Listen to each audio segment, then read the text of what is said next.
오늘은 결혼 시리즈 두 번째 합니다. 어저께는 어떤 것이 하나님의 뜻인가, 결혼과 하나님의 뜻, 지난주에 말씀을 나누었고요. 오늘은 결혼과 중매인입니다. 내일 다음 주는 결혼과 선택입니다. 특별히 결혼 정년기를 둔 부모님들이나 또 결혼 정년기에 해당하는 분들에게는 이 말씀이 여러분에게 좋은 결혼의 지침서가 되기를 바랍니다. 아브라함의 아들 이삭의 결혼 중매인으로 나선 사람은 아브라함의 집에서 가사 일을 돕던 충직한 청직이 늙은 종이었습니다. 그는 아브라함의 부탁을 받고 하나님께 맹세하면서 주인의 고향인 메소포타미아로 가서 신부감을 찾습니다. 주인의 고향에 도착했을 때 그는 한 우물가를 발견하게 되고 그 우물가에 낙타를 쉬게 하면서 그 물을 길러오는 수많은 처녀들을 만나게 됩니다. 이때 그 물 길러온 처녀들을 보면서 이 아브라함의 종은 이런 기도를 합니다. 여기서 하나님께서 예정하신, 하나님께서 계획하신 그 여자를 만나게 해 주십시오. 그리고 그런 증거를 주십시오. 이렇게 간절히 기도하면서 여자들을, 물 길러오는 여자들을 보고 있었는데 마침 그때 놀랍게도 기도한 대로, 하나님께 기도한 대로 한 여자가 그에게 나타납니다. 아브라함의 종의 마음은 감사와 기쁨으로 가득 차게 됩니다. 우리가 이런 것이 있습니다. 무엇을 얻은 기쁨보다는 하나님이 내 기도를 들어줬다는 기쁨이 더 큽니다. 뭐 돈을 얻었다, 사람을 찾았다, 뭐 기업이 잘 됐다, 이런 것도 기쁨이지요. 그러나 그런 기쁨보다 더 큰 기쁨은 하나님이 나에게 관심이 있다, 내 기도를 들어주셨다, 이걸 확인할 때 우리는 말할 수 없는 그 기쁨이 우리 안에 솟아나는 것입니다. 그리고 아브라함은 즉시 마음속으로 사람에게 말하기 전에 하나님께 감사와 찬송과 예배를 드리게 됩니다. 여기서 우리는 결혼에 있어서 중매인이 얼마나 중요한가, 중매인이 중요하다는 말은 중매인의 믿음과 신실함이 얼마나 중요한 역할을 하는가라는 사실을 보게 됩니다. 먼저 26절, 27절을 함께 읽도록 하겠습니다. 26절, 27절을 읽으십시오. 시작. 이에 그 사람이 머리를 숙여 여호와께 경배하고 가로되 나의 주인 아브라함 하나님 여호와를 찬송하나이다. 나의 주인에게 주의 인자와 성실이 끊이지 아니하였사오며 여호와께서 길에서 나를 인도하사 내 주인의 동생 집에 이르게 하였나이다. 이 종의 마음 속에는 하나님께 대한 경배와 찬양으로 가득 차 있습니다. 우리 주인의 아들인 이삭의 신부감을 하나님께서 이렇게 계획하셨다는 이 사실 때문에 그런 것입니다. 26절을 보면 그가 머리를 숙여 하나님께 경배했다, 이 경배라는 단어가 나옵니다. 27절에 보면은 나의 주인 아브라함의 하나님 여호와께 뭘 했습니까? 찬양을 했습니다. 여기서 우리 중요한 두 단어를 발견합니다. 경배와 찬양입니다. 신앙인의 마음속에는 하나님께 드리는 경배가 있고 신앙인의 마음속에는 하나님께 드리는 찬양이 있는 것입니다. 이 늙은 종은 하나님께 예배드리기 시작을 했고 하나님께 찬양하기 시작을 합니다. 무엇 때문에 그렇습니까? 그것은 우리 하나님의 변함없는 사랑과 신실함 때문에 그렇습니다. 27절을 보시면 나의 주인에게 주의 인자와 성실이 끊이지 아니하였사오며, 이 늙은 종이 아브라함 밑에서 쭉 지켜보면서 하나님이 얼마나 아브라함을 신실하게 인도하셨는가, 아브라함이 실수가 많고 아브라함이 부족하고 변덕이 많고 아브라함이 정말 하나님을 멀리 할 때도 많이 있었지만 하나님은 한 번도 아브라함을 향한 사랑을 포기하지 않으셨고 아브라함을 향한 하나님의 신실함은 변하지 않았다는 것을 그가 눈으로 본 거예요. 나이 100세에 들어서 아기 낳은 것도 다 본 거예요. 이러한 아브라함의 집에서 가사일을 맡았던 늙은 종이 이제 아브라함의 아들 이삭의 신부감을 구하는 이 막중한 임무를 맡으면서 또 한 번 그가 깨달은 것은 하나님의 사랑과 신실함이에요. 여기 하나님의 인자라는 말은 사랑이라는 뜻이에요. 하나님의 사랑, 조건 없는 사랑, 변함없는 그 사랑, 그리고 하나님의 근신실함. 나는 여러분에게도 하나님의 사랑과 신실함이 변함없이 나타난 줄로 믿습니다. 하나님의 사랑과 하나님의 변함없는 그 신실함이 바로 여러분이 믿는 그 하나님의 속성이라는 사실을 깨닫게 되기를 바랍니다.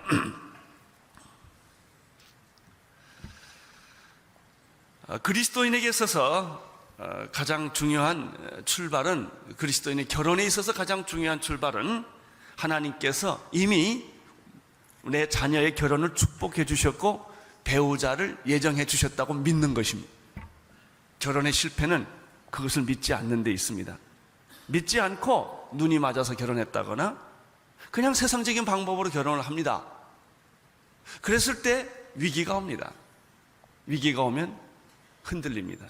왜 흔들립니까? 하나님의 뜻이라는 확신이 없기 때문에 그렇습니다. 여러분, 실수가 없어서 이혼 안 하는 게 아닙니다. 사람은 실수가 없기 때문에 그냥 사는 게 아닙니다. 결혼하고도 아무리 사랑해도 인간은 실수합니다. 실수는 나만 있는 것도 아니고 상대방이 있는 것도 아니에요. 둘 다 실수는 있기 마련입니다. 위기는 있기 마련입니다. 그 실수와 위기가 있을 때 무슨 힘으로 견뎌내냐? 내 힘으로는 못 견뎌냅니다. 내 약속으로도 못 견뎌냅니다. 그럼 어떤 힘이 나의 결혼을 끝까지 지탱할 수 있게 해주느냐? 이 결혼은 하나님의 뜻이라는 생각 때문에. 이 결혼은 당신을 만나는 것은 하나님의 뜻이었다. 우리 가정은 하나님의 뜻으로 세워진 가정이다라고 하는 확신이 들 때는 위기가 쉽게 넘어갑니다. 그래서 여러분이 자녀들을 결혼시킬 때, 여러분 자신이 결혼할 때 내 배우자는 하나님이 예정해 주셨다. 이 사람은 하나님이 나에게 보내준 사람이라고 믿는 것만큼 중요한 게 없습니다. 아브라함의 종은 바로 이런 믿음이 있었습니다. 우리 주인 아브라함의 자부감은, 며느리감은 이 하나님이 택해준 사람이다 라는 믿음이 있었기 때문에 그는 두려워하지 않고 이 신부감을 구하러 간 것입니다. 24장 28절, 30절, 28절, 29절, 30절을 보십시오. 시작. 소녀가 달려가서 이 일을 어미 집에 고하였더니 리브가에게 오라비가 있어 이름은 라반이라. 그가 우물로 달려가 그 사람에게 이르니 그가 그 누이의 고리와 그 손목고리를 보고 또 그 누이 리브가가 그 사람에게 자기에게 이같이 말함을 듣고 그 사람에게 나아가미라라. 그때 그가 우물 곁에 섰더라. 리브가는 여자는 이 낯선 나그네를 만나서 코고리와 목고리, 손목고리를 선물로 받습니다. 이 사람은 너무 좋아서 자기 집으로 가는데 여기 보니까 어미 집을 갔다고 그랬고요. 이 여자의 오빠가 등장하는 걸 보면 아마 가정적으로 여자 쪽이 좀 더 셌던 것 같습니다. 집에 가서 이 모든 사실들을 이야기할 때 이러한 소식을 듣게 된, 여기서는 아버지가 나오지 아니하고 오빠가 등장합니다. 오빠 라반이 가족을 대표해서 우물가에 기다리고 있는 아브라함의 늙은 종을 만나러 달려갑니다. 31절을 보십시오. 31절 시작. 라반이 가로되 여호와께 복을 받은 자여 들어오소서. 어찌 밖에 섰나이까? 내가 방과 약대처소를 예비하였나이다. 라반의 집은 가나안에 있는 사람들과 달리 여호와를 경외하는 그런 가족임을 알 수 있습니다. 31절에 보면 라반이 가로되 여호와께 복을 받은 자여 들어오소서 이렇게 말하는 걸 보면 이분들의 예수 믿고 있는, 아주 하나님을 믿고 있는 사람이었어요. 우리는 기억을 합니다. 아브라함이 내 며느리감은 가나안의 이방 족속에서 구하지 말고 나의 친척, 나의 고향에 가서 며느리감을 구해오라 라고 말한 까닭이 뭔지 아세요? 아브라함의 마음에는 하나님을 믿는 사람을 잡으러 며느리로 데려오겠다라고 하는 그 아브라함의 생각이 있었기 때문에 그런 것입니다. 여러분, 결혼의 제일 첫 번째 시작은 믿지 않는 사람과 멍에를 같이 매지 말라는 성경의 말씀을 기억하셔야 합니다. 특별한 경우에, 어쩔 수 없는 경우에 믿지 않는 사람과 결혼하는 경우도 있지만, 그래서 사도 바울은 그런 사람과 결혼할 때는 버리지 말아라. 왜냐하면 그 사람이 당신 때문에 구원받을지 누가 알겠느냐 라고 말합니다만, 일반적인 원칙은 믿는 자들끼리 결혼하라는 것입니다. 아브라함은 가나안 땅에서 여자를 구하지 말고, 우상 섬기는 그런 집에서 여자를 데려오지 말고 하나님을 경외하는 그런 집에서 데려오라는 그런 원칙을 여기서 제시하는 것을 볼 수가 있습니다. 라반이 먼저 하나님께 복받은 자여라고 말하면서 왜 밖에 서 계십니까? 자기 집으로 들어오십시오. 리브가의 오빠는 라반은 아주 기쁜 마음으로 이 나그네를 환영하고 있습니다. 그는 정성을 다해서 중매인을 영접하고 있는 것을 볼 수가 있습니다. 32절, 33절을 보십시오. 시작. 그 사람이 집으로 들어가매 라반이 약대의 집을 부리고 집과 보리를 약대에게 주어 그 사람의 발과 그 종자의 발 씻는 물을 주고 그 앞에 식물을 베푸니 그 사람이 가로되 내가 이 일을 진술하기 전에 먹지 아니하겠나이다. 라반이 가라되 말하소서. 우리는 32절, 34절에서 33절에서 또 한 번 이삭의 중매인인 이 아브라함의 늙은 종이 얼마나 진실하고 충성스러운 사람인가를 보게 되는 것입니다. 여러분, 사람은 능력이 중요하지 아니라 진실함이 중요합니다. 좀 능력이 없어도요, 진실하면 그 사람이 결국 이기게 마련입니다. IQ는요 시간의 문제입니다. 어떤 사람은 오늘 깨달은 사람이 있고요, 어떤 사람은 일주일 후에 깨닫는 사람이 있어요. 깨닫기는 마찬가지입니다. 여러분, 능력이 중요한 게 아닙니다. 진실함이 중요합니다. 정직함이 중요합니다. 신실함이 중요합니다.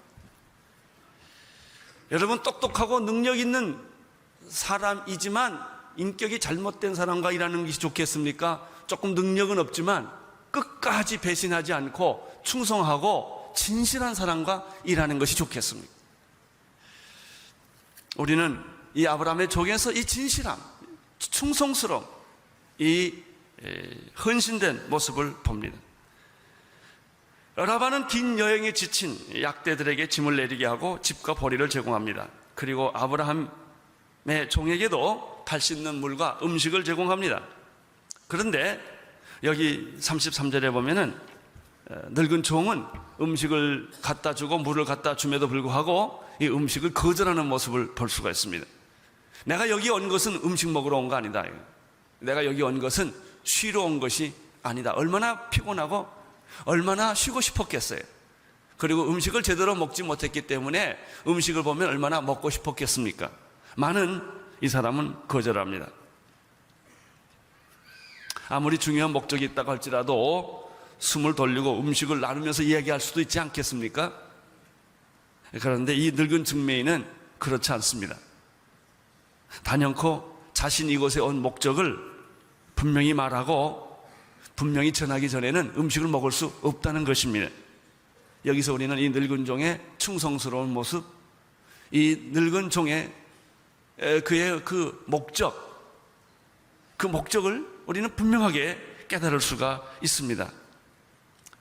자기가 해야 되는 일 중에서 무엇이 중요하고 무엇이 덜 중요하는지를 아는 자였습니다. 우리는 말이죠, 물 먹으러 갔다가 딴짓하고 돌아올 때가 참 많습니다. 이 목적으로 갔는데 거기 가보니까 좋은 일이 생기니까 딴 동네 가가지고 한참 놀다 오는 수도 참 많은 그런 인간이에요. 하나님 우리에게 이러한 인생의 목적을 줬는데 그 목적은 행하지 아니하고 세상에 이 곁길로 빠져서 딴 사람 만나고 딴짓하고 딴 데 시간을 다 보내고 다른 데 돈 다 쓰고 폐가망신해가지고 병들고 늙어서 돌아오는 경우가 참 많다는 거예요. 이 늙은 종은 결코 여유를 부리거나 말을 숨기지도 않고 과장하지도 않았습니다.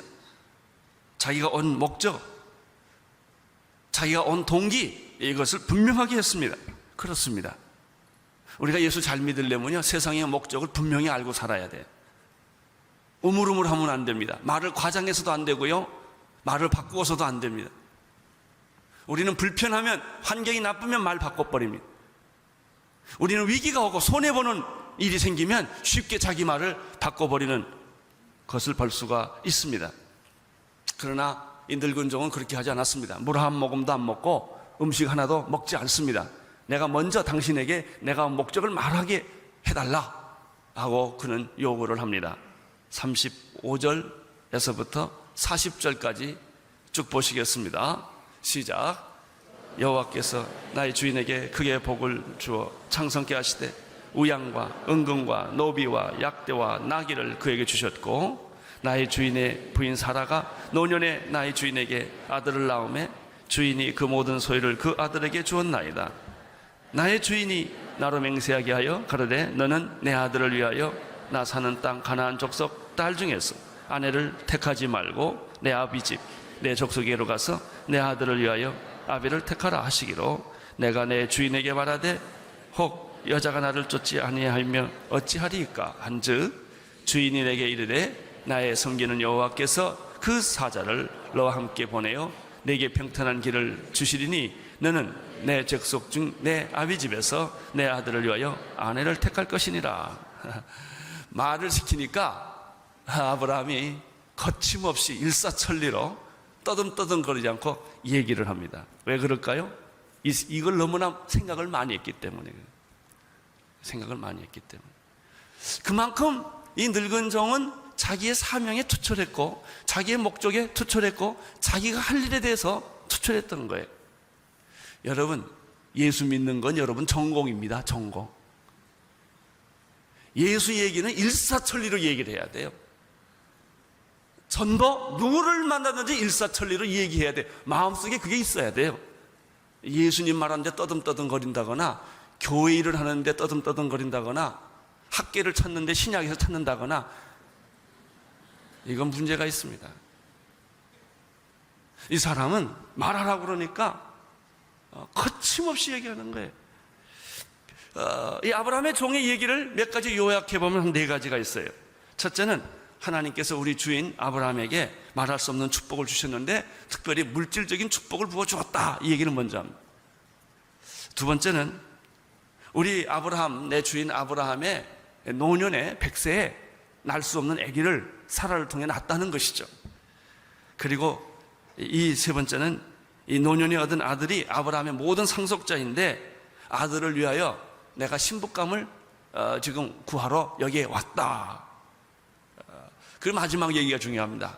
신부감을 구하러 왔는데 이건 하나님의 뜻이고 하나님께서 신부감을 구하는데 평탄한 길을 주실 것이고 반드시 신부감을 예비해 두셨다는 사실을 나는 믿고 왔다 하는 얘기가 지금까지 읽은 이야기의 요점입니다.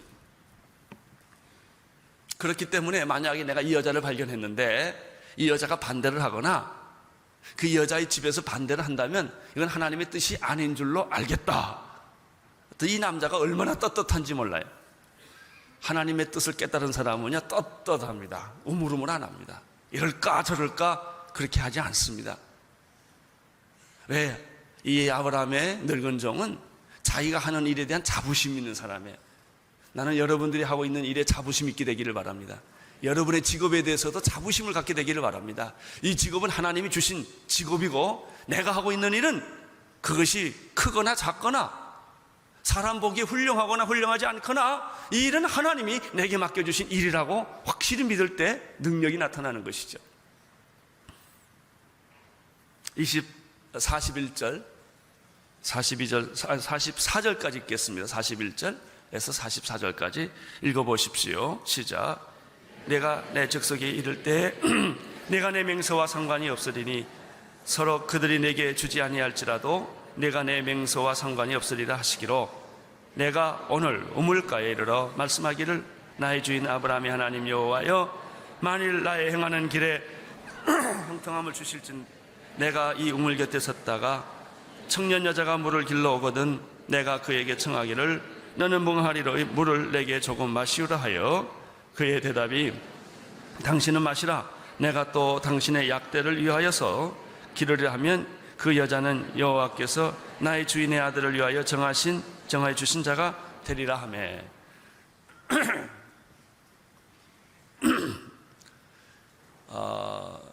이 늙은 종은 이런 얘기를 계속하면서 내가 하나님께 기도하기 시작했다는 이제 간증을 합니다.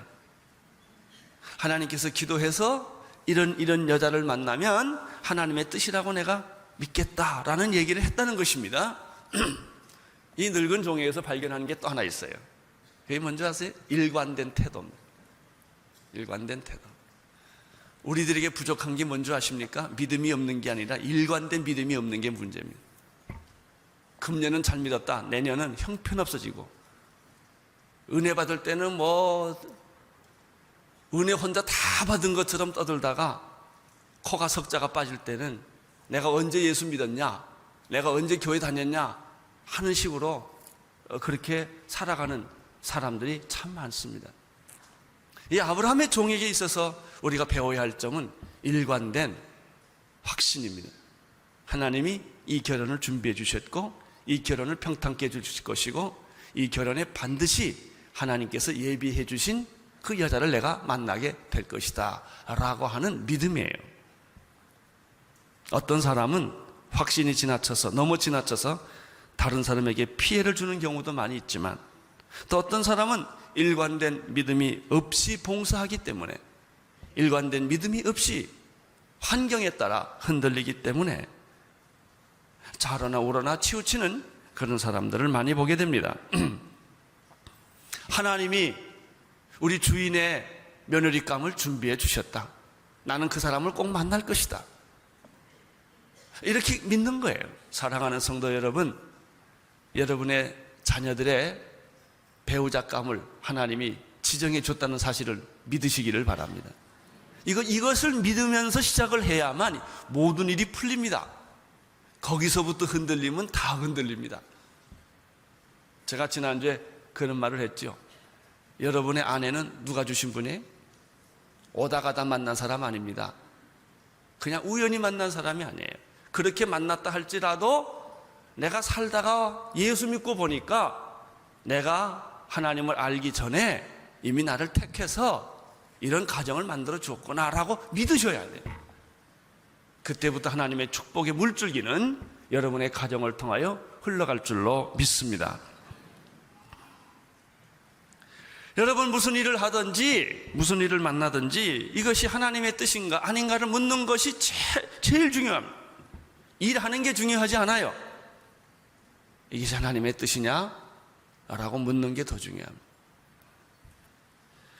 확신이 들 때까지 계속 기도하셔야 합니다. 하나님의 뜻이라고 확신이 들 때 행동하셔야 합니다. 그냥 해보지 마십시오. 하나님의 뜻이라고 내 마음에 확신이 들 때 움직이십시오. 왜 그런 줄 아세요? 그런 사람만이 위기를 넘길 수 있어요. 고난을 넘길 수 있어요. 역경을 뛰어넘을 수가 있는 거예요. 수많은 처녀 중에 내가 물을 좀 달라고 요청했을 때 기쁘게 마시게 할 여자가 있을 것이다. 그 여자는 나에게 물을 줄 뿐만 아니라 약대까지 물을 주게 될 것이다. 만약에 내가 이런 여자를 발견한다면 하나님이 주신 신부감이라고 내가 믿겠습니다 라고 종은 하나님께 기도를 합니다. 45절 46절을 보십시오. 시작. 내가 묵도하기를 마치지 못하여 리브가가 물 항아리에 어깨를 메고 나와서 우물로 내려왔기로 내가 그에게 이르기를 청컨대 내게 마시우라 한즉 그가 급히 물 항아리를 어깨에 내리며 가로되 마시라. 내가 당신의 약대에게도 마시우리라 하기로 내가 마심에 그가 또 약대에게 마시운지라. 이삭의 중매인은 자신의 기도가 어떻게 응답되었는지 또 거침없이 일사천리로 이야기를 합니다. 왜 그런지 아세요? 사실이니까. 확신을 하니까. 그래서 리브가에게 대답을 얻기도 전에, 그 부모에게 허락을 받기도 전에 아브라함은 값비싼 코걸이와 손목걸이를 선물로 그 여자에게 줍니다. 이것은 실로 하나님의 뜻이라는 것을 이 늙은 노종이 확신했기 때문에 그런 것입니다. 47절, 48절, 49절을 읽으십시오. 시작. 내가 그에게 묻기를 내가 네 딸이냐 한즉 가로되 밀가가 나홀에게서 낳은 부델의 딸이라 하기로 내가 고리를 그 코에 꿰고 손목걸이를 그 손에 끼우고 나의 주인 아브라함의 하나님 여호와께서 나를 바른 길로 인도하사 나의 주인의 동생의 딸을 그 아들을 위하여 택하게 하셨으므로 내가 머리 숙여 그에게 경배하고 찬송하였나이다. 이제 49절까지 보겠습니다. 이제 당신들이 인자와 진실로 나의 주인에 대접하려거든 내게 구하소서. 그렇지 않을지라도 내게 구하여 나로 좌우간에 행하게 하소서. 자, 이제 늙은 종은 모든 설명을 다 마쳤습니다. 하나님이 나에게 어떻게 인도해 주셨고 자기가 여기에 왜 왔는지도 설명을 다 했습니다. 나는 여러분의 인생을 설명할 수 있게 되기를 바랍니다. 나는 여러분이 하고 있는 일에 대해서, 봉사에 대해서 하나님이 나에게 이렇게 일 시켰다라고 말할 수 있게 되기를 바랍니다. 목사가 시켜서 했다 이런 소리 하지 마십시오. 하나님이 시켰다고 하십시오. 생각하십시오. 이게 중요한 거예요. 내 인생은 어떤 사람이 내게 부탁해서 한 거 아니에요. 하나님이 나에게 시켜서 이 일을 하게 되었다라고 말해 보십시오. 그때 여러분의 봉사에는 기적과 능력과 기쁨이 흘러넘치게 될 것입니다. 잘못됐을 때 사람에게 원망하지 않습니다. 우리는 잘못되면 사람에게 원망해요. 왜 그런 줄 아세요? 사람을 의지했기 때문에 그렇습니다. 하나님을 의지한 사람은요, 잘 돼도 못 돼도 원망하지 않아요. 누구한테 핑계대지 않아요. 왜? 그 일이 누구로부터 왔기 때문에?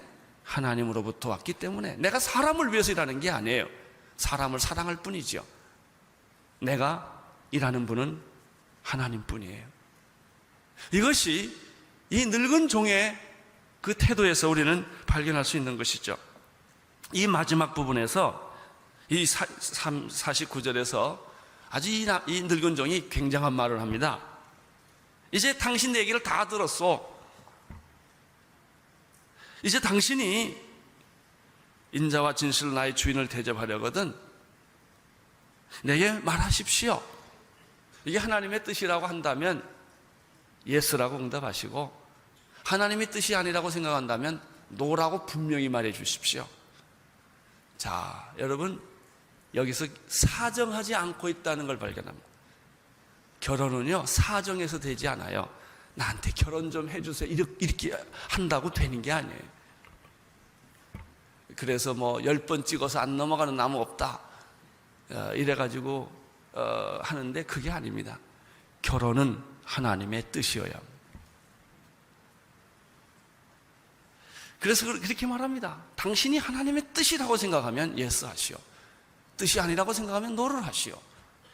이렇게 말을 합니다. 중요한 일일수록 분명하고 확실한 태도가 필요합니다. 그런데 우리는 일반적으로요, 중요하고 큰 일이면 너무나 무섭고 두려우니까 도망갑니다. 우물우물거립니다. 그리고 책임을 내가 안 지려고 합니다. 다른 사람에게 책임을 지어서 그 일을 행합니다. 그래서 실수를 하고 나중에 뒷감당을 못하는 것입니다.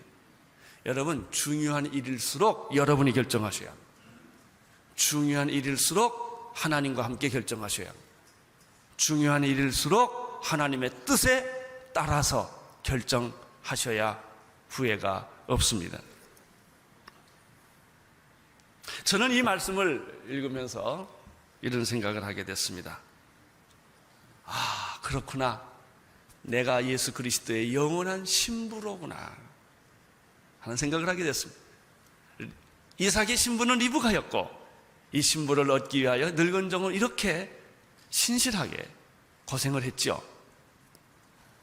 그렇습니다. 신랑 되신 예수님께서 우리를 얼마나 사랑하셨는지, 나를 택하고 나를 자기의 신부로 우리를 이끌어 주시기 위하여 자기 몸을 십자가에 던지시고 살을 찢기시고 피를 흘려서 나를 그의 영원한 신부로 삼아 주셨구나 하는 생각을 하게 됩니다. 이삭이 리브가를 만날 수 있었던 배경에는 하나님의 신실한 인도하심과 더불어 중매인의 신실한 헌신, 충성이 있었습니다.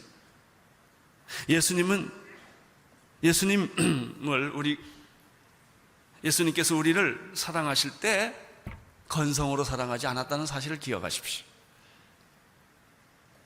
너무나 신실하게, 너무나 진실하게 생명을 바쳐서 우리는 그의 영원한 신부가 된 것입니다. 예수님은 우리를 얼마나 사랑하셨는지, 나 하나를 구원하기 위하여 얼마나 오래 참으셨는지, 나를 신부로 삼기 위하여 얼마나 끈질기게 그의 사랑을 보여주셨는지를 생각해 볼 필요가 있습니다. 여러분, 이것은 무엇을 우리에게 오늘 결론적으로 가르쳐 주십니까? 한늙은 충성스러운 중매인 때문에 이삭에게는 아름다운 신부를 맞이할 수 있는 영광이 있었던 것처럼 오늘 우리들도 예수님의 신실함처럼 다른 사람을 섬기고 다른 사람을 도와줄 때 이 늙은 종과 같은 모습을 가져야 한다는 것입니다. 끝까지 기다리면서 충성을 다할 때 하나님은 아름답고 놀라운 축복의 역사를 여러분의 충성과 여러분의 헌신과 여러분의 희생을 통하여 이루어 주신다는 놀라운 비밀을 여기서 발견하게 됩니다. 하나님의 축복이 여러분에게 함께 하시기를 축원합니다. 여러분의 자녀에게도 하나님의 축복이 함께 하시기를 바랍니다.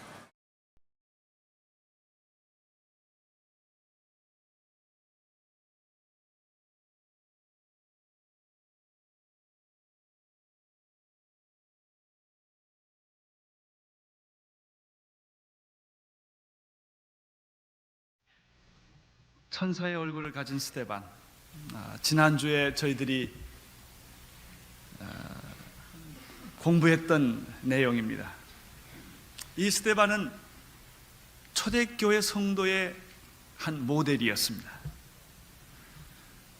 그는 성경에서 말한 대로 성령이 충만한 사람이요, 지혜가 충만한 사람이요, 믿음과 은혜와 권능이 충만한 사람이었습니다.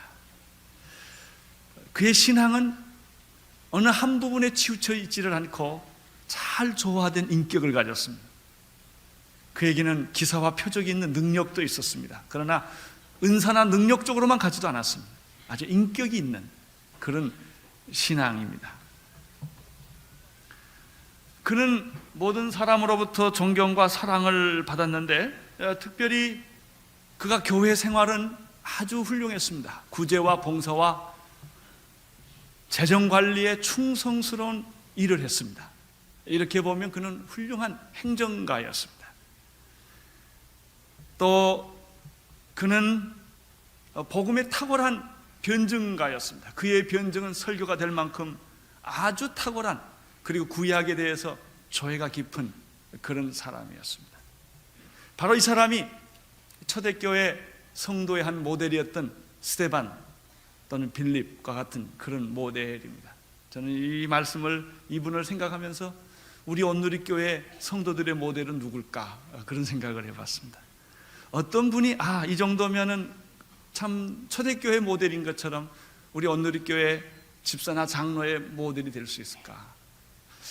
과연 목사 중에는 누가 모델이 될 수가 있을까? 이런 생각들을 해보게 되었습니다. 사람이 그 시대를 지배하는 것입니다. 조직이나 환경이 지배하는 것이 아닙니다. 역사를 변화하는 것은 사람입니다. 한 시대를 변화시킬 수 있는 것도 사람입니다. 성령 받은 사람, 하나님의 사람은 그 시대를 변화시키는 것입니다. 스데반은 사도행전 7장에서 이제 그의 변증적 설교를 하기 시작을 합니다. 7장 1절 2절을 함께 보시겠습니다. 시작.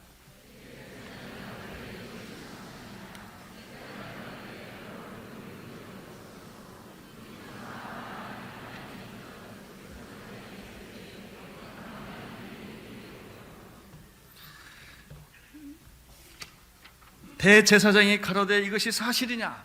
라고 스데반에게 물었을 때 스데반은 여러 부형들이요, 여기는 father and brothers입니다. 그러니까 아마 여자분들은 이 재판에 좀 없었던 것 같습니다. 아마 주로 남자들이 지금 많이 모여서 지금 재판과 변증을 지금 하고 있는 그런 상황입니다. 2절에서부터 50절까지가 설교입니다. 아주 굉장히 큰, 아주 긴 그런 변증적 설교를 지금 스데반이 하고 있습니다. 여기서 아주 중요한 것을 몇 가지를 발견합니다.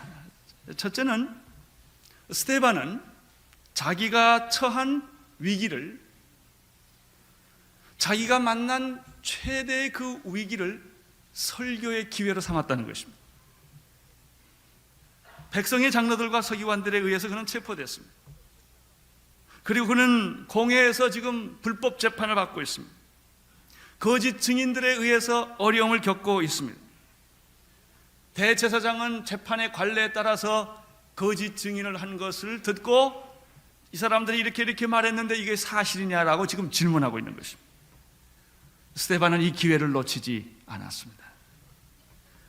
스데반에게 변명의 기회가 주어졌을 때 자기가 어떻게 이 재판에서 빠져나가는가, 위기에서 탈출하는가, 이런 생각을 하지 않았습니다. 그에게 기회가 주어졌을 때 그는 이것이 바로 복음의 기회다, 전도할 수 있는 기회다, 설교의 기회다 라고 생각하고 주저없이 그리스도의 복음을 접근시키는 것을 볼 수가 있습니다.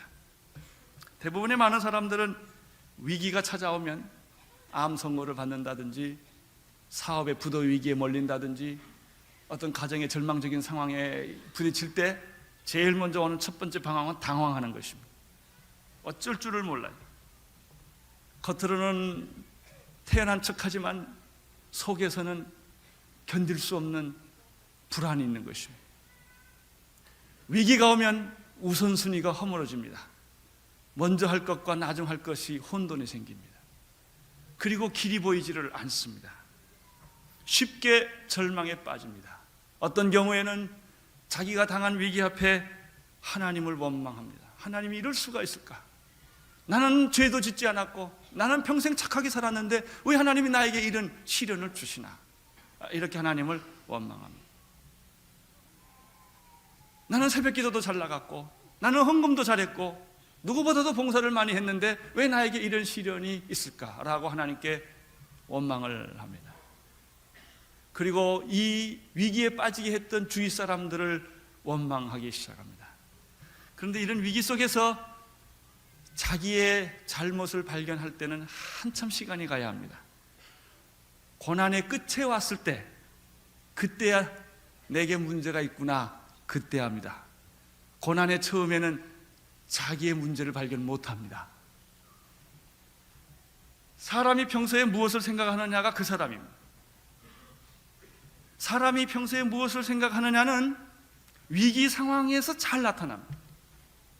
이렇게 보면 스데반은 분명히 평소에 하나님을 많이 생각했던 사람이요, 그는 날마다 보통 때도 위기가 아닐 때라도 하나님을 사랑했던 사람이 틀림이 없습니다. 왜냐하면 그가 재판 중에 천사의 얼굴을 할 수 있었던 것은 갑자기 하는 것이 아니기 때문입니다. 평소에 그가 하나님을 그렇게 사랑했기 때문에 위기에 있어서도 그는 똑같이 하나님을 생각할 수가 있었습니다. 두 번째 이 설교를 보면은 스데반이 설교의 시작을 구약의 아브라함으로부터 시작하는 것을 볼 수가 있습니다. 여기 성경을 보면 스데반이 가로되 여러 부형들이여 들으소서, 우리 조상 아브라함이 이렇게 시작을 합니다. 이 설교자는 자기의 청중을 잘 알아야 됩니다. 사도 바울의 경우를 봐도 그렇습니다. 사도 바울이 여러 종류의 사람을 만났는데 특별히 유대인들을 많이 만날 때는 언제나 그는 구약의 얘기부터 시작을 합니다.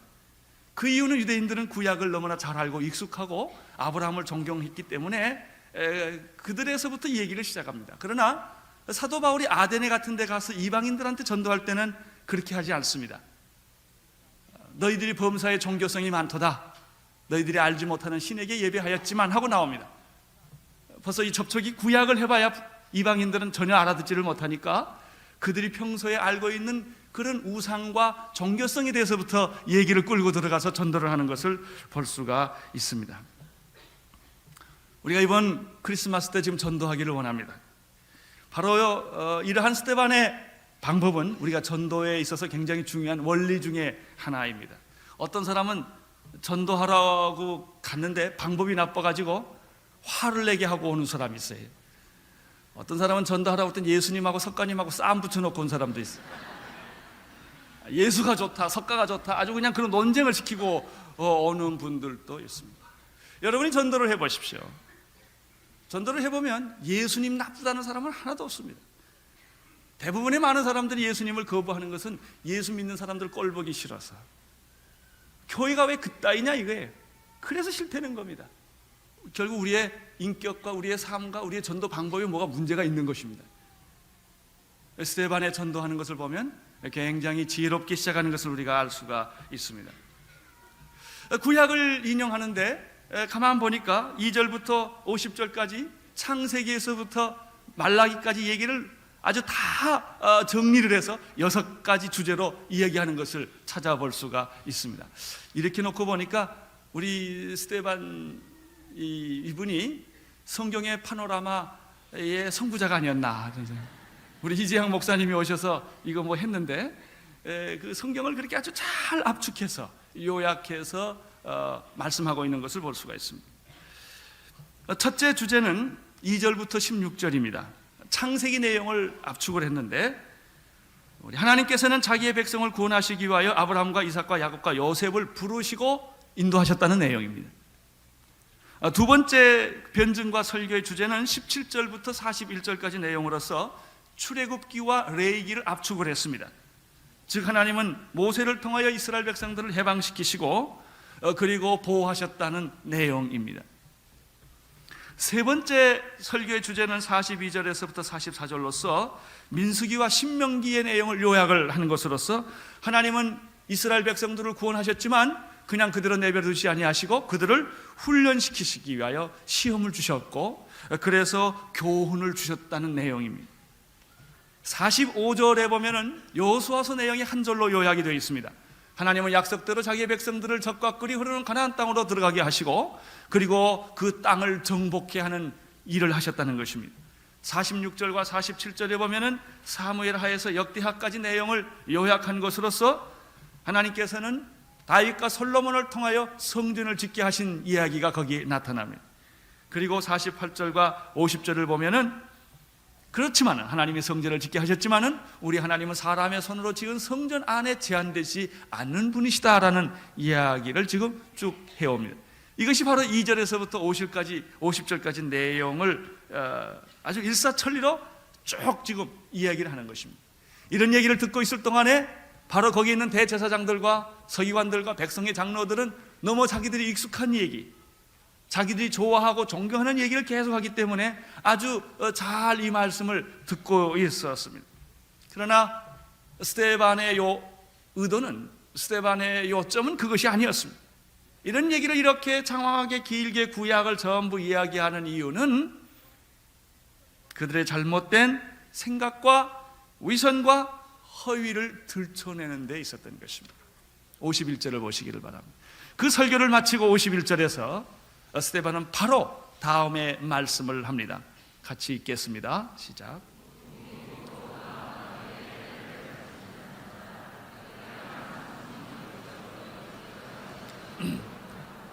목이 곧고 마음과 귀에 할례를 받지 못한 사람들아, 너희가 항상 성령을 거스려 너희 조상과 같이 하는도다.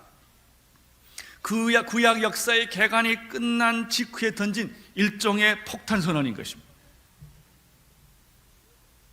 스데반의 설교는 내용을 쭉 살펴보면 두 가지로 나누어집니다.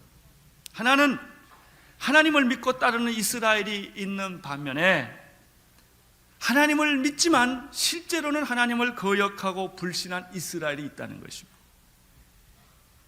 겉으로는 다 하나님을 믿습니다.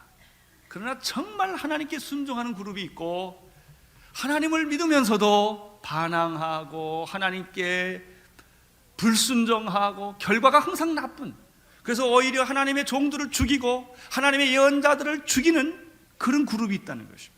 이 두 그룹에 대해서 지금 스데반이 이야기를 하고 있습니다. 그 당시에 제사장들과 서기관들과 백성의 장로들은 자기들이 아브라함의 후손이기 때문에 자기만이 선택을 받았고 자기만이 구원을 받은 이런 자만심과 영적인 교만이 있었습니다. 전통적인 신앙이야말로 바로 올바른 신앙이라고 그들은 생각을 한 것입니다. 그러나 스데반은 그렇게 생각하고 있던 그들에게 목이 곧고 마음과 귀에 할례를 받지 못한 사람이라고 선언을 했습니다. 생각해 보십시오. 얼마나 이 엄청난 폭탄적인 선언입니까? 아마 스데반은 이 변론을 할 때 그렇게 크게 말한 것 같지는 않습니다. 그러나 목소리가 크다고 큰 게 아니라 내용이 문제입니다. 엄청난 도전적인, 충격적인, 자기들의 존재 전체를 흔들어버리는 그런 메시지를 지금 던진 것입니다. 52절과 53절을 계속해서 보겠습니다. 시작. 너희 조상들은 선지자 중에 누구를 핍박하지 아니하였느냐? 의인이 오시리라 예고한 자들을 저희가 죽였고 이제 너희는 그 의인을 잡아준 자요 살인한 자가 되나? 너희가 천사의 전한 율법을 받고도 지키지 아니하였도다. 이 사람들이 이 설교를 들었을 때 역사의 내용을 보면 언제든지 훌륭한 사람이 있습니다. 그리고 이 훌륭한 사람, 하나님의 사람을 핍박하고 반대하고 거역하는 무리들이 있습니다. 지금 이 사람들은 자기들이 훌륭한 사람의 반열에 서 있다고 생각을 한 것입니다. 아브라함과 자기들은 같고 하나님의 종들과 자기들은 같은 반열에 서서 있다고 생각을 했습니다. 그래서 그들은 자기들을 핍박하고 반대하는 악한 무리들을 대적하고 있다고 생각을 하고 있었습니다. 그런데 스데반의 얘기는 정반대였습니다. 내가 바로 핍박하고 거역하고 배반한 그 무리들의 후예라는 것입니다. 이런 비슷한 얘기가 다윗에게 있습니다. 다윗이 왕에 있었을 때 우리아의 장군 아내를 탈취를 합니다. 그리고 그 아내를 얻기 위하여 자기의 신복 부하 우리아 장군을 몰래 죽입니다. 아무 누구도 아는 사람이 없었습니다. 완전 범죄를 한 것입니다. 이때 나단이라는 선지자가 다윗 앞에 나타납니다. 왕이여, 이럴 수가 있습니까? 무슨 일이냐고. 우리 어느 한 마을에 양을 100마리가 가지고 있는 부자가 있고 그 옆에는 양이 한 마리밖에 없는 아주 가난한 사람이 있는데 그 사람은 그 양 한 마리를 자기 딸같이 데리고 사는 사람이다. 그런데 그 부잣집에 손님이 왔는데 그 부자가 자기 양을 잡아서 대접하지 아니하고 한 마리밖에 없는 양을 뺏어다가 손님을 대접했다고. 그러니까 다윗이 화가 났어요. 그런 세상에 나쁜 놈이 어딨나? 당장 잡아다가 요주를 내라고 그렇게 말했습니다. 그때 나단이 다윗을 향하여 이치유 당신입니다. 그때 다윗이 소스라치게 놀라고 충격을 받습니다. 거기서 회개합니다. 꼬꾸라져서 담요가 젖도록 회개를 합니다. 침상이 젖도록 회개하는 것을 볼 수 있습니다. 그렇습니다. 많은 사람들이 정의를 이야기합니다. 많은 사람들이 비판을 합니다. 자기가 정의로운 사람인 것 편으로 섰다고 생각을 하는 것입니다. 자기가 의로운 사람의 반열에 서서 모든 사람을 정죄하고 비판하고 한참 있는데 바로 자기가 비판한 그 사람이 자기라는 것입니다. 그 사실을 알게 되었을 때 충격을 받게 됩니다. 목사가 설교를 합니다. 사실은 교인들한테 하는 설교가 아니라 제 자신한테 하는 설교인지 모릅니다. 있지요. 당신입니다. 심판을 받아야 할 사람은 당신입니다. 정죄를 받아야 할 사람은 당신입니다. 처음에는 그게 자기가 아닌 줄 알고 자기도 덩달아 신나게 비판하고 욕을 하고 말을 많이 했는데 결국 그게 사신이라는 것입니다. 얼마나 그 사람들이 충격을 받았겠습니까? 그 반응이 54절에 나타납니다. 54절 시작. 두 가지 반응이 있습니다. 처음에는 마음이 찔렸다고 말했습니다. 말씀을 들으면 마음에 찔립니다. 왜 사람들이 화를 내는지 아세요? 무슨 얘기하다 화를 펄컥 내는지요? 사실이니까. 사실이 아니면 그렇게 화낼 이유가 없습니다. 왜 화내는지 아세요? 왜 상처받는지 아세요? 사실이 아니면 상처받을 게 없습니다. 어느 정도 사실이기 때문에 상처받는 것입니다. 사실이 아니면 지나가면 됩니다. 나중에 다 알게 되겠지. 아무 중요하지 않습니다. 말씀을 들으면 찔림을 받습니다. 전곡을 찌르는 것입니다. 전곡이 찔러지면 두 가지 반응이 나옵니다. 베드로의 설교를 듣고 사람들은 어찌할꼬? 우리가 어찌할꼬? 가슴을 치며 그들이 회개했습니다. 그때 주 예수를 믿으라. 그리고 성령을 선물로 받으라. 회개하고 예수를 믿으라. 성령을 선물로 받으라. 그때 그들은 회개하고 세례를 받았습니다. 3,000명. 그러나 똑같이 마음에 찔렸지만은 두 번째 반응은 이를 가는 반응입니다. 그들은 회개하기보다는 오히려 분노하고 이를 갈았습니다. 성령으로 거듭난 사람, 하나님께서 택한 복된 사람은 언제나 하나님의 말씀이 자기에게 왔을 때 겸손히 마음의 찔림을 받으면 무릎을 꿇는 것입니다. 조용히 회개하는 것입니다. 하나님 앞에 돌아오는 것입니다. 그러나 그렇지 못한 사람은 지적을 받았을 때, 성령의 지적을 받았을 때 오히려 이를 갈고 반항하고 소리를 지르면서 대드는, 불순종하는 그런 모습들을 보게 되는 것입니다. 55절을 보시기를 바랍니다. 이러한 상황 속에서, 이런 살벌하고 이를 가는 상황 속에서 스데반은 어떤 반응을 보였는지, 어떤 모습을 하고 있는지 55절에 나타납니다. 같이 읽겠습니다.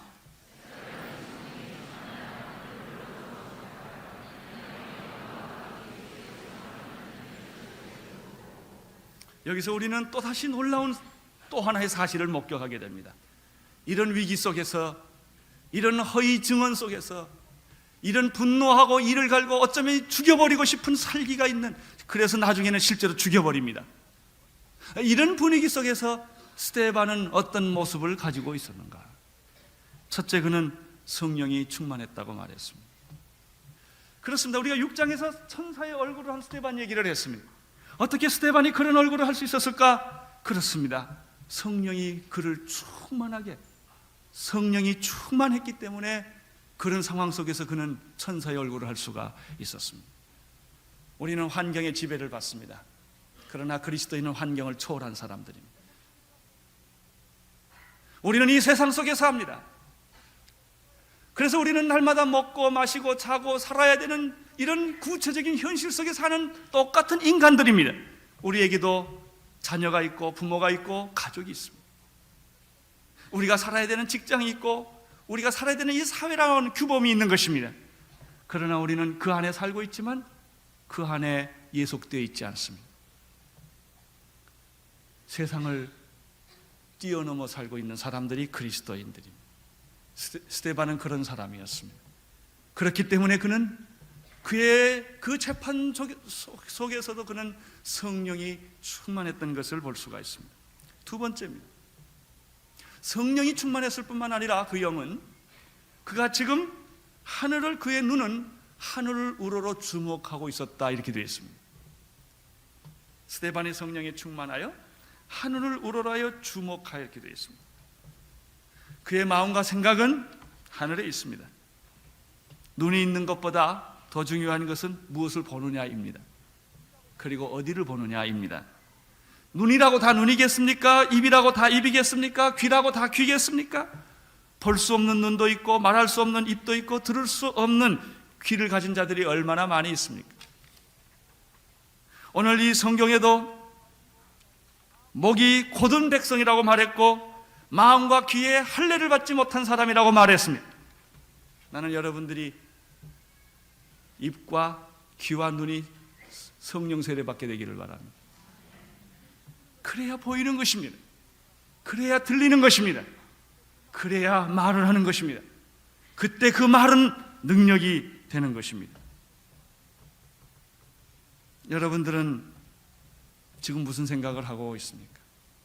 그리고 어디를 보고 계십니까?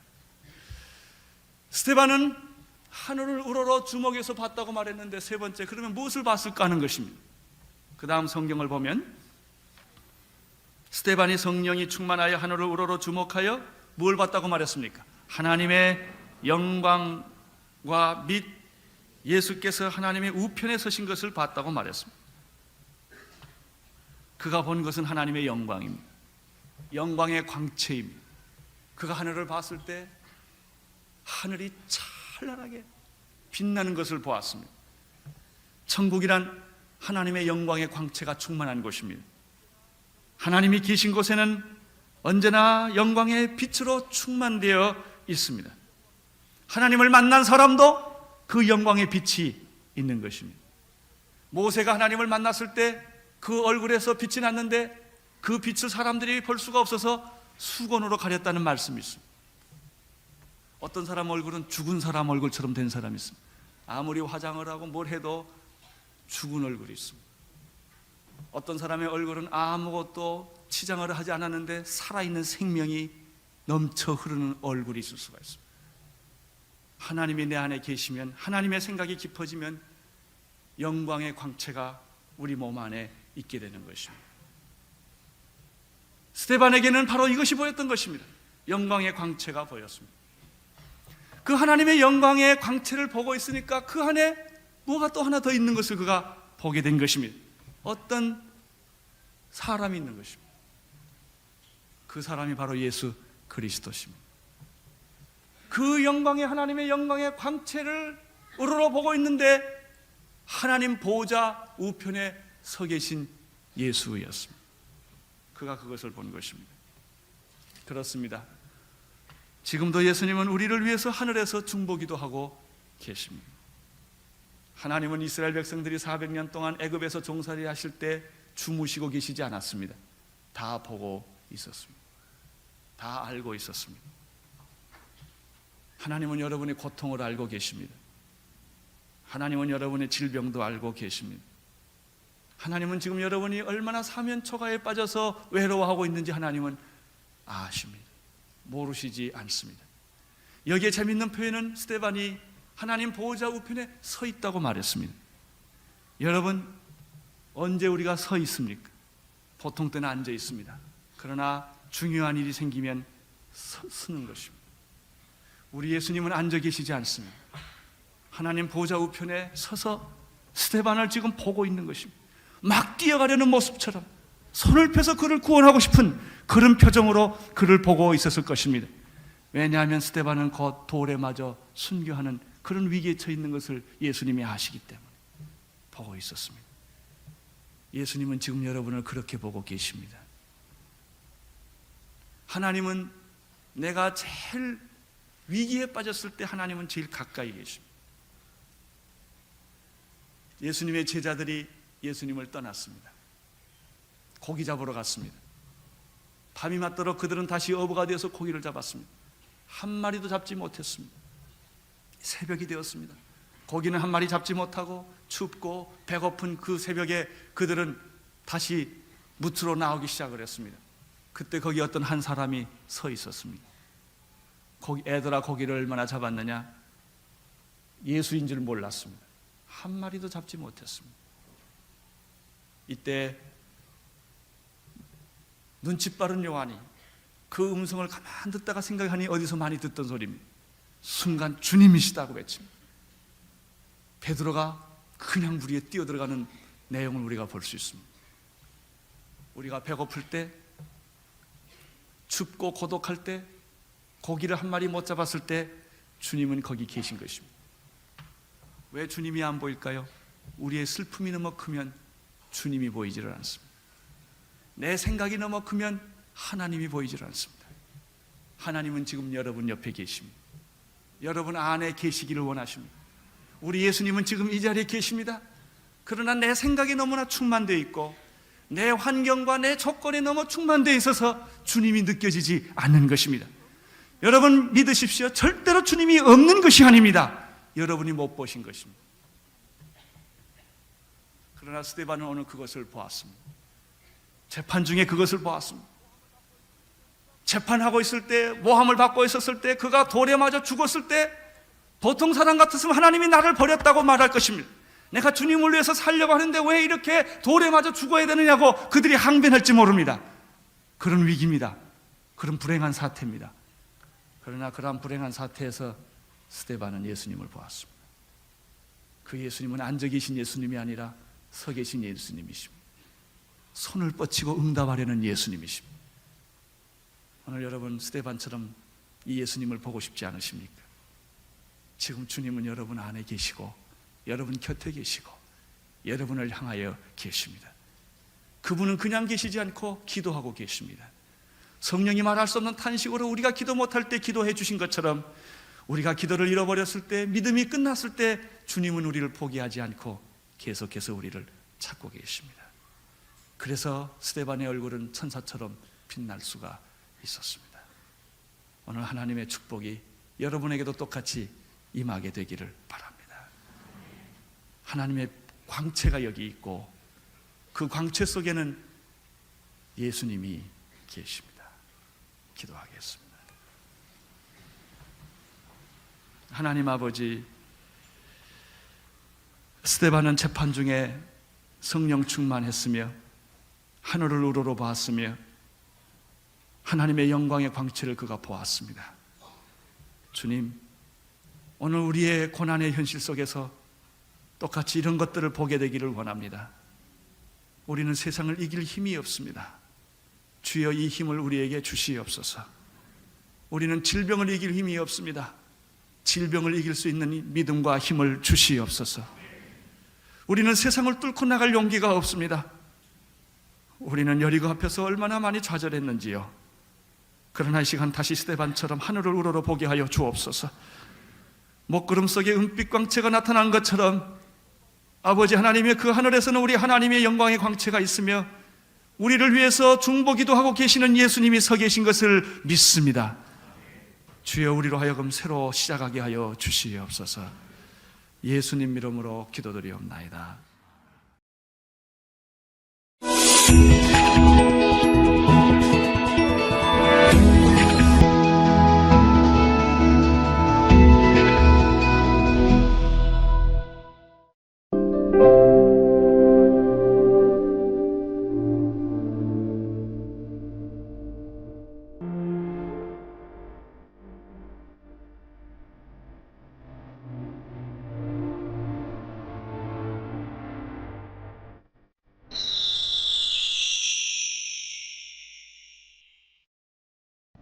(2007년) 새해가 밝았습니다.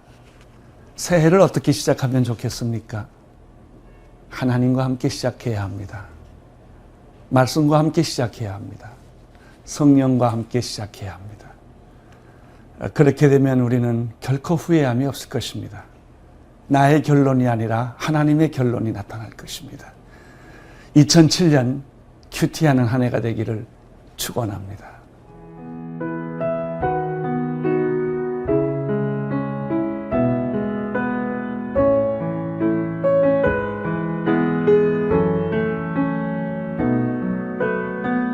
마태복음 1장 1절에서 17절 말씀입니다. 아브라함과 다윗의 자손 예수 그리스도의 세계라. 아브라함이 이삭을 낳고 이삭은 야곱을 낳고 야곱은 유다와 그의 형제를 낳고 유다는 다말에게서 베레스와 세라를 낳고 베레스는 헤스론을 낳고 헤스론은 람을 낳고 람은 아미나답을 낳고 아미나답은 나손을 낳고 나손은 살몬을 낳고 살몬은 라합에게서 보아스를 낳고 보아스는 루색에서 오벳을 낳고 오벳은 이새를 낳고 이새는 다윗 왕을 낳으니라.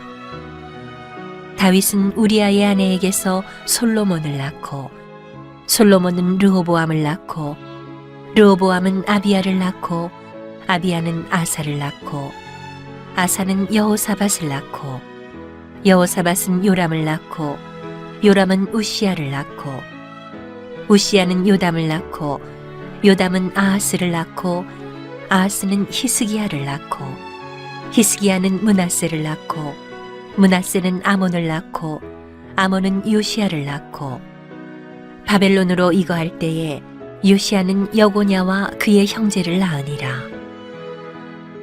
바벨론으로 이거한 후에 여고냐는 스알디엘을 낳고 스알디엘은 수룹바벨을 낳고 수룹바벨은 아비훗을 낳고 아비훗은 엘리야김을 낳고 엘리야김은 아소르를 낳고 아소르는 사독을 낳고 사독은 아킴을 낳고 아킴은 엘리웃을 낳고 엘리웃은 엘르아사를 낳고 엘르아살은 mat단을 낳고 mat단은 야곱을 낳고 야곱은 마리아의 남편 요셉을 낳았으니 마리아에게서 그리스도라 칭하는 예수가 나시니라.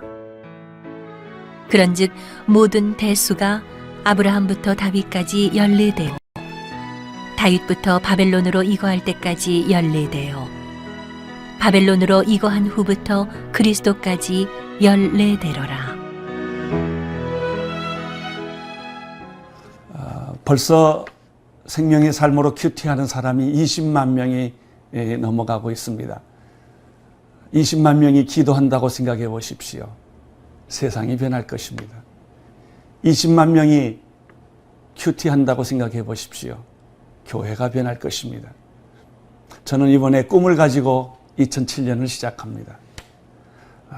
금년에 10만 명이 넘는 사람이 새로 큐티를 시작하게 될 것이고 우리는 큐티하는 인구가 1000만 명이 넘어갈 것이라고 믿고 있습니다. 1월 1일 우리의 큐티의 시작은 어디서부터 시작됩니까? 예수님으로부터 시작됩니다. 오늘의 주제는 예수님과 함께 새로운 출발을 하는 것입니다. 마태복음 1장 1절에서 5절에 보면은 아브라함과 예수 그리스도의 관계를 설명하고 있습니다. 아브라함과 다윗의 자손 예수 그리스도의 세계라. 그렇습니다. 예수 그리스도의 시작은 아브라함이요 예수 그리스도의 시작은 다윗으로부터 시작되었다고 하는 사실입니다. 이 말은 우리에게 무엇을 가르쳐 줍니까? 예수님은 우연히 태어난 존재가 아니다. 막연히 태어난 존재가 아니다. 예수 그리스도는 이 세상에 존재하는 성자 중에 하나가 아니라는 것입니다. 예수 그리스도에게는 뿌리가 있습니다. 언약의 뿌리, 약속의 뿌리가 있습니다. 그 언약과 약속의 뿌리는 어떤 것입니까? 아브라함으로부터 오는 약속의 뿌리입니다. 예수 그리스도는 아브라함의 자손으로 존재합니다. 이것은 우리들에게 엄청난 희망과 엄청난 축복을 약속하는 말입니다. 하나님께서 아브라함을 부르실 때 갈대아 우르에서 부르셨고 그리고 그에게 약속을 해주셨습니다. 축복을 해주셨습니다. 그 약속과 축복이 계속 흘러서 예수 그리스도에까지 이르게 된 것입니다. 너는 너희 본토 친처 아비의 집을 떠나 내가 내게 지시할 땅으로 가라고 그러지 않았습니까? 믿음은 떠나는 것입니다. 믿음은 하나님을 바라보는 것입니다. 믿음은 약속을 바라보는 것입니다. 아브라함 안에 주어진 그 약속이 예수 그리스도 안에 성취되어 있는 것이죠. 그것이 예수 그리스도의 언약의 뿌리가 되는 것입니다. 저는 아브라함을 보면 생각나는 말씀이 하나 있습니다. 그것은 그가 원래는 부정적인 사람이었고 불신의 사람이었는데 하나님의 약속을 받음으로 말미암아 그때부터 아브라함은 긍정적인 사람이 되었고 아브라함은 정말 놀라운 믿음의 사람으로 바꾸어졌다는 것입니다. 나는 예수님의 족보를 보면서 특별히 아브라함의 족보를 보면서 우리 모두에게 긍정적인 생각과 믿음의 생각을 가질 수 있게 되기를 바랍니다. 금년에는 모든 것을 약속에 의해서 믿음에 의해서 긍정적인 생각으로 한 걸음 한 걸음 승리하는 여러분 되시기를 축원합니다. 여러분 어떤 경우를 만나도 믿음으로 긍정적으로 약속에 의지해서 예수 그리스도를 생각해 보십시오.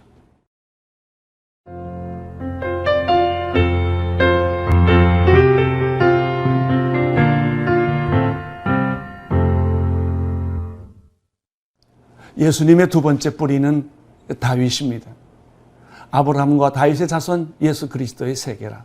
첫 번째 뿌리는 아브라함이었고 아브라함에게서 우리가 배울 수 있는 예수님의 뿌리는 하나님의 약속, 하나님의 언약이었습니다. 그러면 다윗을 통해서 우리가 배우는 것은 무엇입니까? 그것은 하나님 이스라엘 공동체입니다. 다윗을 통해서 드디어 이스라엘 국가가 형성이 되고 이 이스라엘 국가를 통해서 놀라운 하나님의 나라에까지 이르게 되는 것입니다. 다윗을 통해서 우리는 하나님의 나라라고 하는 것을 이스라엘 나라를 통해서 하나님의 나라라고 하는 놀라운 축복을 경험하게 되는 것이죠. 신약에 들어와서 예수 그리스도께서 우리에게 주신 메시지는 무엇입니까? 하나님의 나라입니다. 하나님의 나라가 가까웠다는 것입니다. 그 하나님의 나라는 다윗으로부터 시작된 이스라엘의 이스라엘의 탄생에서부터 시작되는 개념인 것이죠. 우리는 정말 하나님의 나라를 그리워하고 사모하게 됩니다. 이 아브라함과 다윗의 세계를 보면은 하나님의 놀라운 청사진을 그려볼 수가 있습니다. 부분으로 볼 때는 큰 그림이 안 그려지지만 전체 그림을 놓고 보면은 하나님의 엄청난 그림이 그려지는 것입니다. 2007년을 시작하는 큐티하는 20만 명의 사랑하는 형제자매 여러분, 나는 여러분에게도 하나님의 언약과 하나님의 공동체의 꿈이 금년에 생기기를 축원합니다.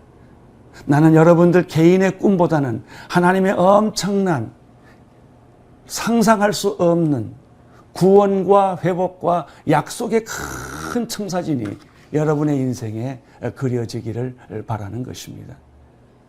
아브라함을 통해서 우리는 긍정적인 신앙, 믿음의 신앙의 모습을 보았습니다. 다윗을 통하여 우리가 발견하는 것은 무엇입니까? 그것은 비전입니다. 다윗은 비전의 사람이었습니다. 그는 먼 훗날 오실 예수 그리스도를 바라보면서 약속의 말씀을 그는 늘 기억하고 있었고, 공동체를 기억하고 있었고, 그는 하나님의 나라를 기억하고 있었습니다. 2007년은 우리 민족에게 굉장히 중요한 해입니다. 대선의 큰 일이 우리에게 기다리고 있습니다. 지금 우리나라는 여러 가지 정치, 경제, 사회 면으로 많이 엉클어져 있습니다. 우리나라를 다시 추스러야 합니다. 회복시켜야 합니다. 어디서부터 시작돼야 될까요? 예수 그리스도입니다. 어디서부터 이 민족을 새롭게 해야 할까요? 약속으로부터 시작되어야 하며 공동체로부터 하나님의 나라가 새롭게 시작되어야 합니다.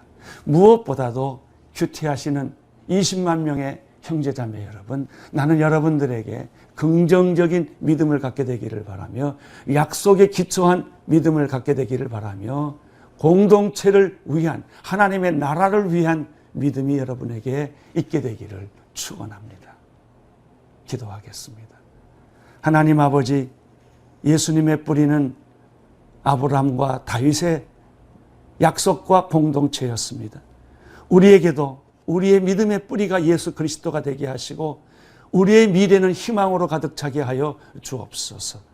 예수 그리스도 때문에 살고 예수 그리스도 때문에 죽는 우리 모두가 되게 하여 주시옵소서. 예수님 이름으로 기도드립니다. 아멘.